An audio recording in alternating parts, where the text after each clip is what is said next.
Here we are again. Another view's not quite on the veranda today because it's a little bit blowy out there today, and I didn't want to get my hair messed up. But look, what I thought I'd discuss with you today, obviously this whole COVID situation over 2020 has had a devastating effect on many families, small businesses and even big businesses. Wage rates are significantly down and we still have relatively high employment. So over that period of time in early March and moving into April and May, there was a lot of discussion from the experts to say that property prices were going to crash by about 10%. And in some cases, we did hear some people say as much as a third. Well, that hasn't been the case. In fact, I think between March and October, we saw about a 1.7% decrease in prices. Moving into October, in fact, we've seen an increase of 0.4%, and November is even getting higher at the moment. And so if you've been in the market as well as buying or selling, you'll probably notice that the market is fairly positive at the moment. The peak of the market was in 2017. I don't think we're quite back to those levels again, but we are getting very close. So why didn't the market crash? And that's what I'd like to just discuss with you today. Well, firstly, the low cost of debt. In terms of where interest rates are at the moment, they're phenomenally low levels at 0.5%. I'm hearing people getting mortgages at 2.7%. So that in itself, what it did do was, traditionally when interest rates go down, obviously they do have an impact on property prices. And that's what actually happened in this case.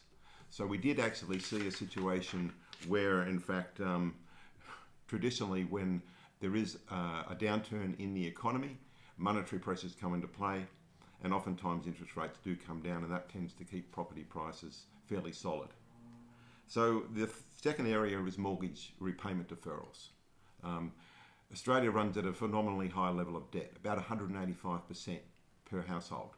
So any sort of shift that might affect people's employment situations and the like, there is a chance that people will run out and start selling their properties because of mortgage distress. Well, in this case, the banks and the government stepped in very early and created these mortgage deferral areas where people didn't have to pay their mortgages back, so they tended to hold on to their properties. That hold on properties meant there was less property coming on the market, and that's even shown today. So that tended to prop prices up. In terms of loan deferrals themselves, they were predicting it to be a lot higher. I think in May it was running at around 11%. It's now running at about 7%, and more people are not deferring paying off their loans. And that sort of continued leniency by the banks has ensured that people haven't been selling, and therefore there's been less stock on the market, and that tends to prop prices up. So the third area is the fact that this has been a very different economic downturn. In reality, the main areas that have been affected are the industries such as accommodation, hospitality, food and the arts. Those sorts of people that work in those industries also have less mortgages. They may be renting as well. So the impact as far as on property prices themselves and people actually having to sell property, which can sometimes reduce prices, hasn't been as great. So it's been a different sort of economic downturn.